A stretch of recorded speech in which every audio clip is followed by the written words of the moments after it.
Resumindo, aqui a gente vai começar a ver o que é necrose, o que é a edemaciação celular. A gente vai começar a entrar,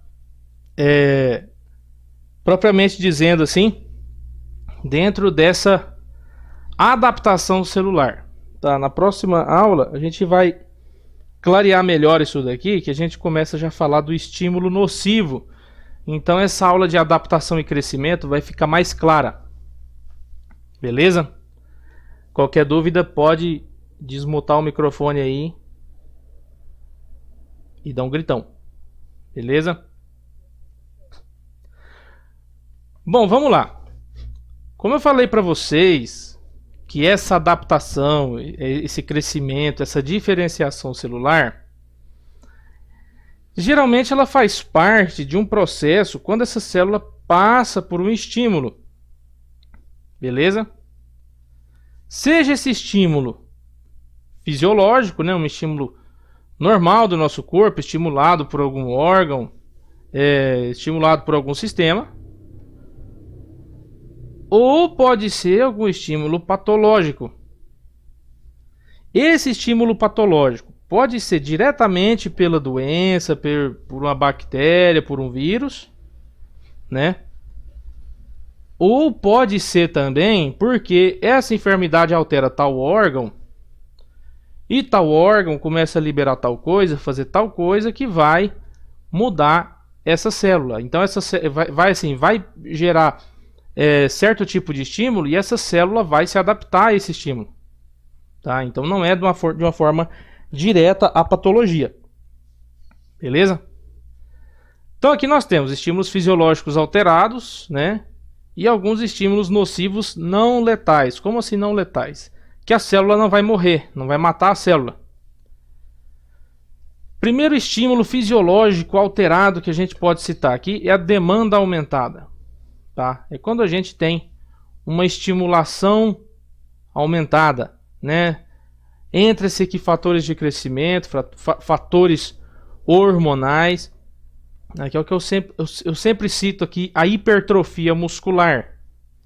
O que acontece? Quando você malha, você sobrecarrega determinado músculo, né? Aumenta aquela demanda, aumenta a demanda daquele local, aumenta a demanda daquele músculo em trabalhar, em exercer certo tipo de força para conseguir pegar certa carga de peso. Beleza? Então você tem uma estimulação aumentada ali, você tem uma demanda aumentada. Beleza?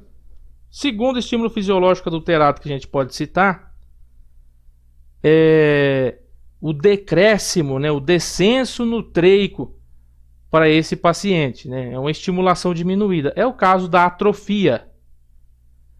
É aquele paciente que já está acamado, aquele idoso que já está ficando magrinho ali, né? Já está aquele paciente bem debilitadinho, que é o caso desse paciente. Ele tem um decréscimo de nutriente, ele tem um déficit nutreico, né? Ele tem uma estimulação diminuída. Então, a célula responde isso como atrofia.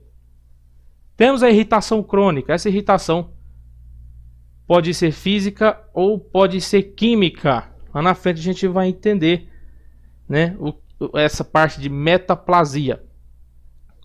E falando em redução de suprimento, nós podemos citar a redução de suprimento de oxigênio, que é a mais clara aí.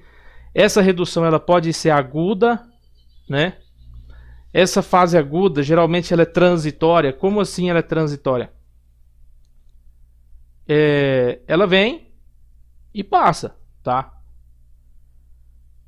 E nós temos a progressiva e grave. Essa grave é aquela lesão que já é instaurada. Como assim? A aguda, nós temos aqui como resposta celular, como o tipo de lesão celular frente a essa redução de suprimento de oxigênio, uma tumefação, a célula incha, beleza? Uma degeneração gordurosa. Já quando ela é progressiva e grave, até fala-se da lesão de DNA, você tem aí a necrose ou a apoptose, que é a morte celular programada, né? A célula se mata, basicamente, né? A célula, programamente falando, ela tem expira a vida útil dela ali. Como que a gente... Um exemplo dessa lesão aqui, para clarear um pouquinho mais. Essas lesões por redução no suprimento de oxigênio, nós podemos citar a musculatura miocárdica frente a um episódio de infarto, né? Na verdade, o infarto já seria essa redução de oxigênio, e o músculo já está lesionado, né? Essa célula já está lesionada por falta de oxigênio ali. Obstruiu alguma artéria coronária, alguma circunflexa ali, deixou de chegar sangue em determinada área da musculatura, e essa área está morrendo, né? Ela está indo ali para uma lesão celular. Vai depender se ela for... Vai depender do quadro de oclusão ou da demora do tratamento ali. Para a gente falar se ela vai ser aguda reversível ou se ela vai ser uma lesão irreversível. Quando a gente fala do coração em lesão reversível, somente essa lesão reversível, onde há o sofrimento celular, a gente fala do ataque transitório isquêmico, né? O ataque transitório isquêmico a gente cita muito com respeito à parte cardiovascular. O ataque transitório isquêmico é um exemplo do que acontece lá no cérebro, tá? É um tipo de AVC, só que é um AVC que se resolve aí, entre aspas, um AVC. Hoje não fala AVC mais, fala AVE, né? Acidente vascular encefálico. Há uma oclusão arterial, uma oclusão vascular. Geralmente essa oclusão ela não é total, ela é parcial. Então, por um espasmo, alguma coisa ali, esse cérebro começa a sentir, começa a apresentar uma clínica, né, de um AVC. Você começa a ter dor de cabeça, afasia de expressão, hemiplegia. O paciente tem uma queda de um dos lados da face, tá? Igualzinho a AVC, só que em 2 horas esse episódio soluciona por si só, tá? Seria uma redução aguda e transitória. Já no coração, a gente pode citar o espasmo coronariano, beleza?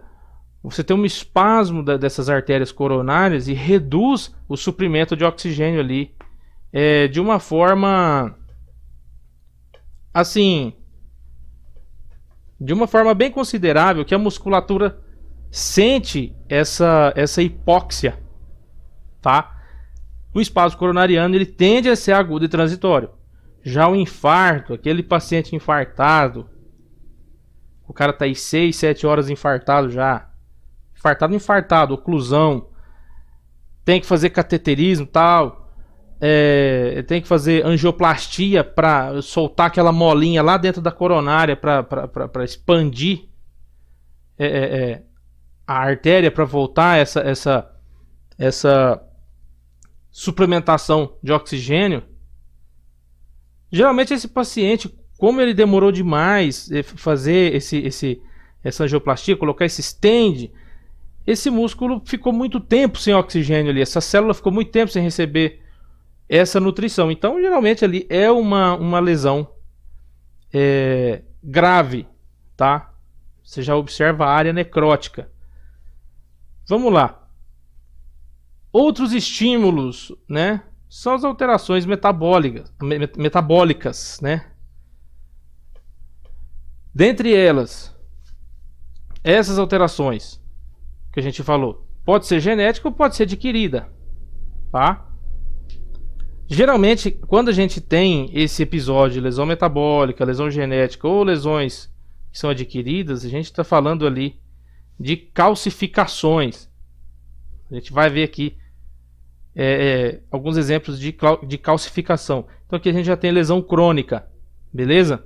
E a lesão subletal, beleza? Que é cumulativa ao transcurso da vida, ao percorrer da vida aí, que é o envelhecimento celular natural. Tranquilo? Agora falando em si das adaptações, essas adaptações geralmente elas são reversíveis na questão de tamanho, tá? Na questão de caráter de celular, do fenótipo, né? Também são reversíveis na questão de atividade metabólica ou função celular. Geralmente essa resposta vem da alteração vem ali em resposta de alteração ao ambiente que ela foi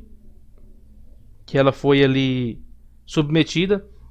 Um exemplo que eu citei para você foi o caso do coração, né? O caso do músculo que tem que se estimular ali para exercer certo nível de força para levantar tal carga de peso, tá? E uma dessas adaptações, essas respostas que a gente tem aí, é a hipertrofia, que é o aumento do tamanho da célula, tá? Então vamos lá, hipertrofia é o aumento do tamanho da célula, beleza?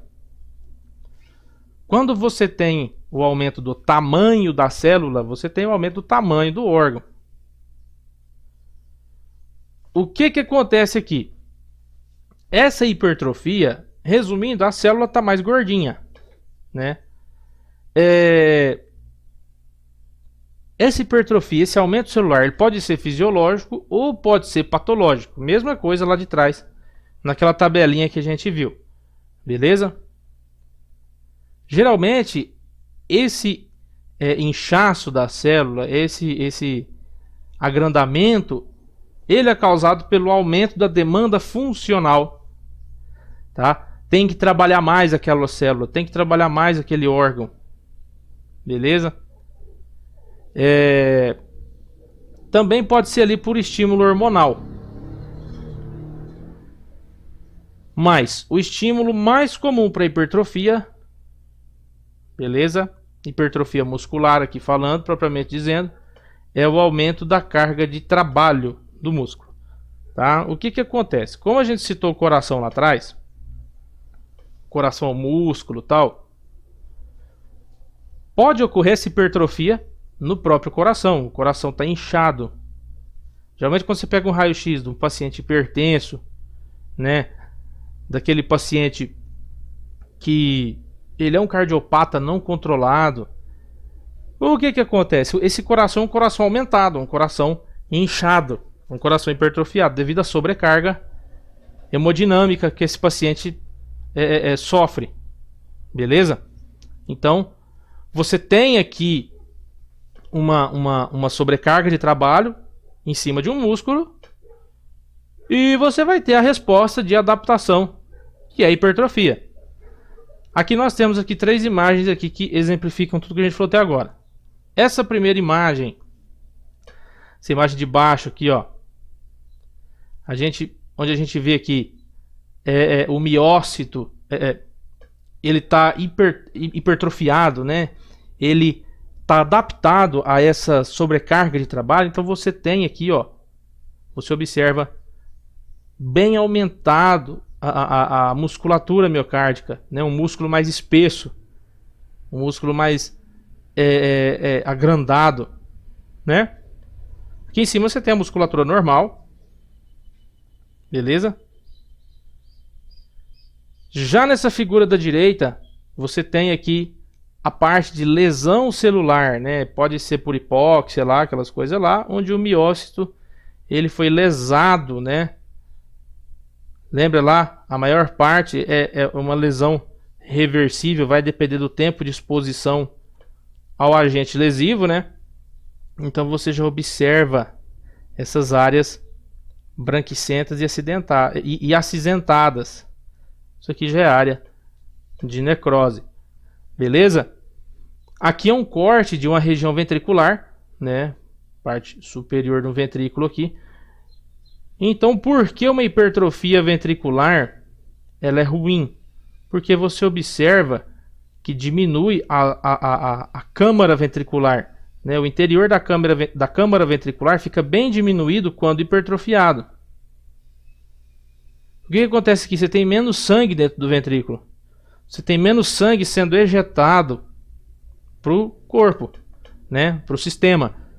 Então você tem uma diminuição na fração de ejeção. Já um exemplo de hipertrofia fisiológica, nós podemos citar o útero, né? O útero durante a gravidez, o útero gravídico, tá? O que acontece? Nessa lâmina B, na lâmina do meio, nós observamos o que aqui, né? A gente observa toda essa célula muscular, né? Célula muscular lisa, né? O útero é composto de células lisas. Essas células são o quê?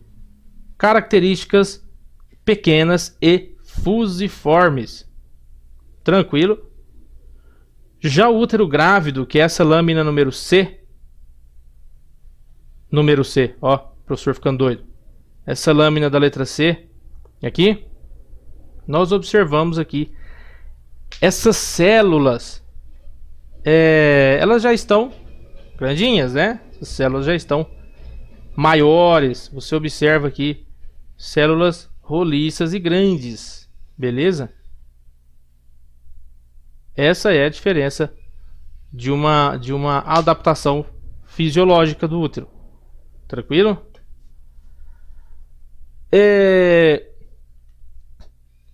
O massivo crescimento fisiológico do útero durante a gravidez constitui um bom exemplo de aumento de órgão induzido por hormônio. Então aqui é o caso da hipertrofia fisiológica que a gente citou. Beleza? Citando alguns fatores de crescimento, nós temos aí os fatores TGF-beta, né? Incluso aí o fator 1. Esse fator aí ele é bem semelhante à insulina, né? Que é o IGF-1, que é um fator de crescimento fibroblástico, tranquilo? E ali também entram ali os fatores que são os agonistas, né? Que são ali os agentes vasoativos, onde a gente tem ali os agonistas alfa-adrenérgicos, tá? A endotelina 1 e a angiotensina 2. A angiotensina 2, ela está ali ligada diretamente à questão da hipertensão arterial. Lá dentro do rim, lá, né? Onde acontece lá a conversão da angiotensina 1 para a angiotensina 2. Alguma dúvida até aqui, gente? Tá de boa? Sim.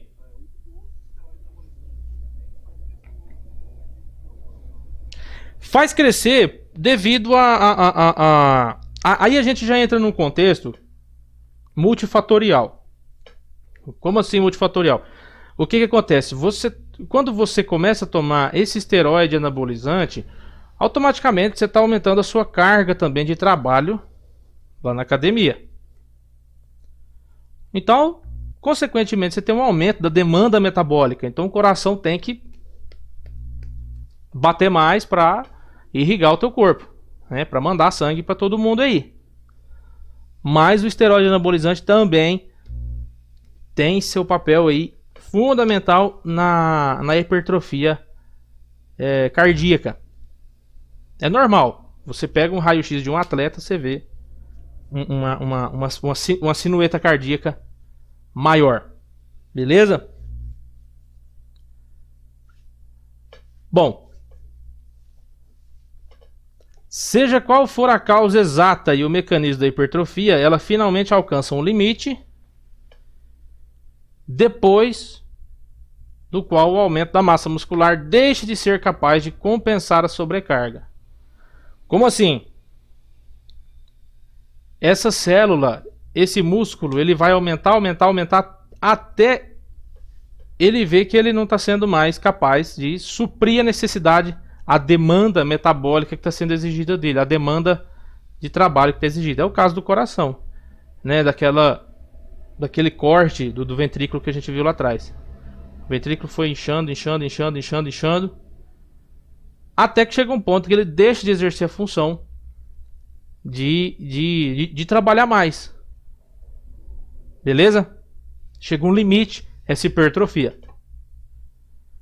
Quando a gente tem esse músculo exposto a uma alta carga de trabalho, onde já passou esse limite já, aí a gente já tem um estímulo nocivo mesmo, falando propriamente. Aí é a célula, o miócito, né? Ele já vai responder com a necrose ou com a apoptose. Exemplo aqui é o caso da insuficiência cardíaca lá, aquele corte que a gente viu, com aquelas áreas ventriculares bem esbranquicentas lá e acinzentadas. Beleza?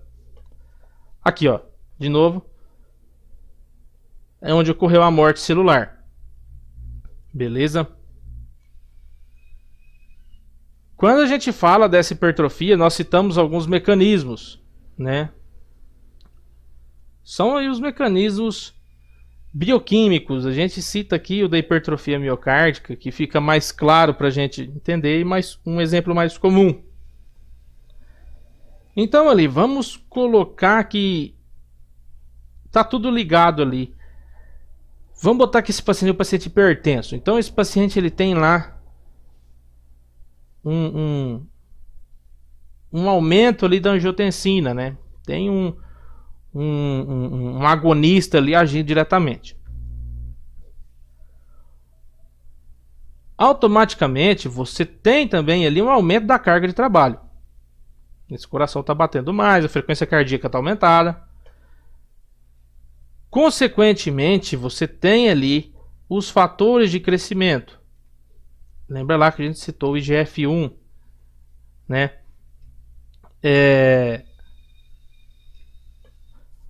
Esses estímulos, né? Esse estiramento mecânico, os agonistas e os fatores de crescimento vão ativar ali, vão passar ali as vias de transdução de sinais. Consequentemente ali ocorre ali a ativação desses fatores de transição, tá? Fator de Jun, de Fose e de Mick. Isso aí a gente vai ver depois, pode ficar tranquilo. Consequentemente, nós temos ali a indução de genes embrionários, né? Os genes fetais. A alfa-actina, tá? No caso do coração aqui, a alfa-actina cardíaca. Os fatores natriureicos. Aumenta a síntese de proteína contrátil e aumenta a produção do fator de crescimento. Só que esse aumento da produção do fator de crescimento fica como se fosse um ciclo vicioso, né? Porque o fator de crescimento ele aumenta e ele já sobe lá para o pico da cadeia de novo. Beleza? Tá aumentando lá o estímulo lá em cima, tá aumentando o mecanismo. Então, é um ciclo vicioso aí. Secundariamente, quando nós temos esse aumento de síntese de proteína contrátil, você tem um aumento do desempenho mecânico. Vai trabalhar mais o músculo. E quando você tem essa indução da alfa-actina, do fator natriurético, né, do fator natriureico atrial, isso serve para quê? Para diminuir a carga de trabalho, mas para aumentar o desempenho mecânico. Então o que acontece? Eu vou inchar o músculo, porque o músculo estando inchado, ele precisa fazer menos força para bombear sangue. Beleza? Só que o que acontece? Quando ele incha o músculo, começa a caber menos sangue dentro da câmara ventricular. Então ativa tudo isso daí de novo. Beleza? Já a hiperplasia, falamos da hipertrofia, que é o aumento do tamanho da célula. A hiperplasia aumenta o número da célula. Você tem ali uma multiplicação. Você tem o aumento do número de células. Beleza? Um exemplo que a gente tem é a próstata, né? Aquela clássica hiperplasia prostática benigna. Tranquilo? Então você observa uma lâmina hiperplásica, de aspecto hiperplásico. Você tem aqui uma multiplicação celular, né? No caso da próstata, essa hiperplasia prostática benigna já começa a ter ali um comprometimento, uma compressão vesical, começa a comprimir ali uretra, começa a comprimir bexiga. Então é aquele paciente que tem ardência ao urinar, ou muitas vezes ali ele tem uma dificuldade miccional mesmo, tá? Ele tem dor porque está comprimindo nervo, está comprimindo vasculatura, beleza? Então, quando a gente fala dessa hiperplasia, o que acontece? Essa hiperplasia, geralmente, ela anda de mão dada com a hipertrofia. Em alguns casos, tá? No caso do coração, não. No caso do coração, ocorre a hipertrofia. Mas, em outros lugares, ocorre hiperplasia e hipertrofia, tudo junto. Tranquilo? Por que acontece isso? Porque a indução é basicamente pelos mesmos estímulos. Vamos lá. Essa hiperplasia, do mesmo jeito lá da hipertrofia, ela pode ser fisiológica ou patológica. Fisiológica, ela pode ser hormonal. Aumentou a produção de hormônio ali e tal. Vai acontecer esse aumento do número de células. Pode ser compensatória. Como assim compensatória? Vai ocorrer... Oi?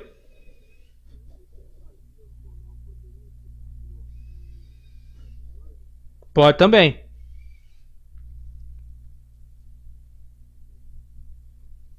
O hormônio exógeno também, tá?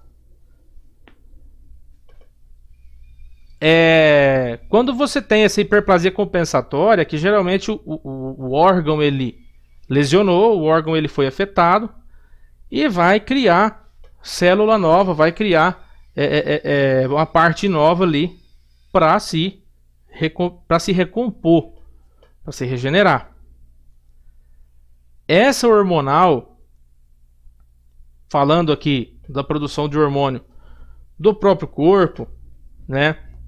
Nós temos ali o exemplo da mama feminina durante o processo da puberdade e durante a gravidez. Beleza? Consequentemente, devido a esse estímulo hormonal também, você tem a hipertrofia das células epiteliais glandulares, tá? Então por isso que a gente fala que a hiperplasia e a hipertrofia andam de mãos dadas aí. Falando da hiperplasia compensatória, né? Existe um cara aí citado dentro da medicina que chama Prometeu. O que acontece? Esse cara, esse Prometeu, ele foi amarrado em cima de uma montanha, né? E todo dia uma águia vinha e comia um pedaço do fígado dele. Só que o cara nunca perdia o fígado, porque todo dia o fígado dele se regenerava, tá? Então, exemplo do fígado. O cara fez uma hepatectomia parcial aí, retirou o lobo tal do fígado. Aí passou tanto tempo lá, fizeram uma ressonância, fizeram um ultrassom, uma tomografia, fizeram ultrassom. O fígado do cara já cresceu de novo, tá? É o exemplo da hiperplasia compensatória. Observamos aqui, nós temos uma ressecção hepática, né? Pode ser por causa de um câncer, de um tumor hepático. O médico foi lá e retirou metade do fígado do paciente. Ficou só aquela tripinha ali, ó. Tá? Vai acontecer o quê? Vai se regenerar. Beleza? Bom, deixa eu terminar aqui e eu vou citar outro exemplo de outra enfermidade para vocês. Já a hiperplasia patológica é quando a gente tem um excesso hormonal. Você tem um fator de crescimento aumentado. Aqui a gente cita como uma estimulação hormonal aumentada a hiperplasia de endométrio. Depois do período menstrual, lá o que acontece? Tem uma alta súbita, né, da proliferação no epitélio desse útero aí. Então o que vai acontecer? Você vai ter uma alta estimulação hipofisária, né? Esses hormônios hipofisários que vão estar ali no 12, né? Então você tem uma hiperplasia endometrial. Esse caso aqui, o que acontece? Ele é citado como patológico porque ele é estimulado frente a uma descarga alta hormonal. Beleza? Mas o que acontece?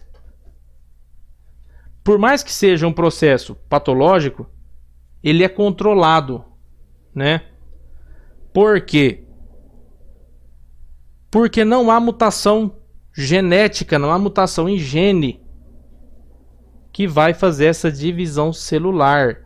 Então o que acontece? Essa hiperplasia, ela não vai aumentar ao ponto de colapsar o útero, pegar outros órgãos, não. Beleza? Ela é limitada, então ela vai regredir, ela vai se regredir. Então todo final de ciclo essa hiperplasia ela se regride, né? Quando você tem essa estimulação hormonal freada. Beleza?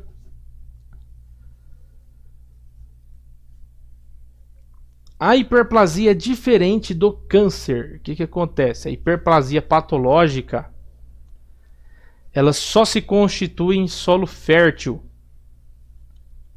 né? Em determinada área em que seja propícia para aquela proliferação de célula cancerígena, de célula cancerosa. Tem também a hiperplasia, que ela é uma resposta a uma infecção viral. Exemplos que a gente tem aqui: hiperplasias que são resposta a infecções virais. Infecções aí por HPV, vírus do papiloma humano, né? Os papilovírus. Então, o papilomavírus é uma infecção viral. Então, você vai ter ali presença de verruga cutânea, lesão de mucosa. Observa aqui embaixo da língua do nosso paciente, na planta do pé do paciente, ó, embaixo do dedão. Beleza? Então você tem ali essas lesões que são compostas por massas de epitélio hiperplásico. Beleza? É alguma coisa que cresceu por fora ali, ó. A gente vê ali uma verruguinha ali palpebral, ó. Tá? Então é uma área que cresce ali, adjacente ali. Pois não.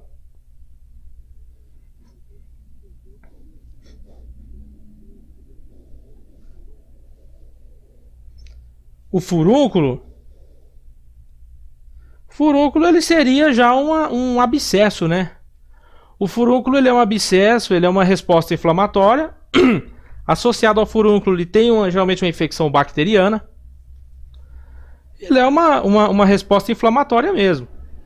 Tá? Ocorre ali um inchaço celular, uma edemaciação, né? Devido a uma resposta inflamatória mesmo. Tá? Ali você já vai ter acúmulo de exudato, né? De líquido exudativo, pus, né? O furúnculo não entraria como uma hiperplasia. Beleza? O furúnculo ele é um abscesso inflamatório.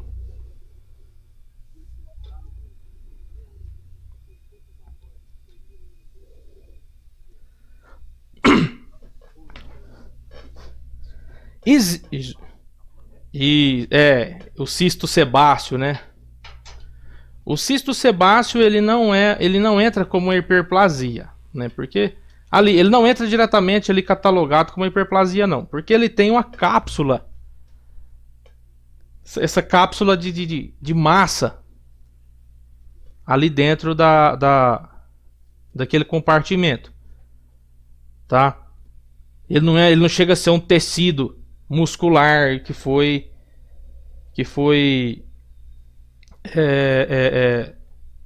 hiperplasiado, mas existe uma hiperplasia interna, a hiperplasia prostática mesmo que a gente citou, a próstata, né? A glândula prostática, a hiperplasia endometrial, endométrio, câncer, seja ele maligno, seja ele de uma alta, tem câncer que ele faz uma hiperplasia violenta, beleza? Existe mioma uterino, o mioma é uma hiperplasia. Existe mioma que você opera, você tira, tem mioma que pesa 3 quilos, 2 quilos, tá? Mioma que é esse tamanho. Quando eu era interno, chegou uma paciente no serviço de GO, de ginecologia.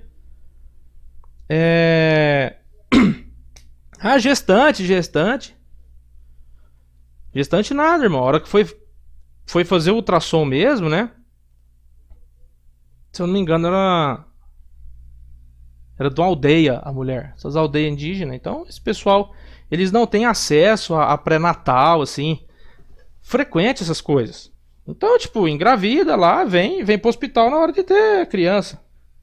Ou às vezes nem vem. Tem lá mesmo na aldeia lá e pronto. A mulher, tô grávida, tal, parece que tá tendo umas dores, assim. Quando foi ver, não tinha neném nenhum ali, não. Tinha era um cisto ali que era um cisto de 2,5 kg. Tá? Então, isso são exemplos hiperplásicos. Uma hiperplasia de tireoide, né? Você começa ali a ter aquele acúmulo celular em volta da tireoide, incha, fica parecendo um tumor mesmo. Hiperplasia, você tem doença interna, disfunção interna que aparece hiperplasia, para dar com um pau mesmo. Vamos lá, os mecanismos da hiperplasia. Pois não. As ordens, precisando aí, pode perguntar. Bom, então a hiperplasia ela é a proliferação celular, né? Proliferação celular de célula madura, beleza? Que são induzidas por fatores de crescimento, beleza? Bom, como exemplo aqui, citamos a hepatectomia, né? Tirou um pedaço do fígado e o fígado cresceu de novo. O que acontece? Lembra dos receptores lá? O que acontece? Esses fatores de crescimento se ligam àqueles receptores que vão se ligar lá nas células sobreviventes, né? Então a gente tem que ter a célula, um exemplo, a célula que vai ser a matriz lá para tirar a cópia dela, beleza? No fígado, o que aconteceu? Sobrou célula boa, sobrou célula madura lá no fígado para ser replicada ali, para ser clonada, né? Quando você tem essa capacidade proliferativa comprometida, essa célula vem doente, né? Ou vai causar lesão celular durante o processo. O que pode acontecer? O cara tirou um pedaço do fígado e deu hepatite depois, tá?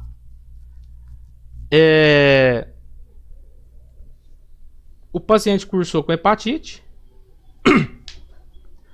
Essa hepatite fez uma lesão celular. Então vai fazer com que a célula, com que o hepatócito, né, a célula hepática lá, se regenere a partir da célula tronco de dentro do fígado. Por isso que a gente cita o fígado como um exemplo muito bom de hiperplasia.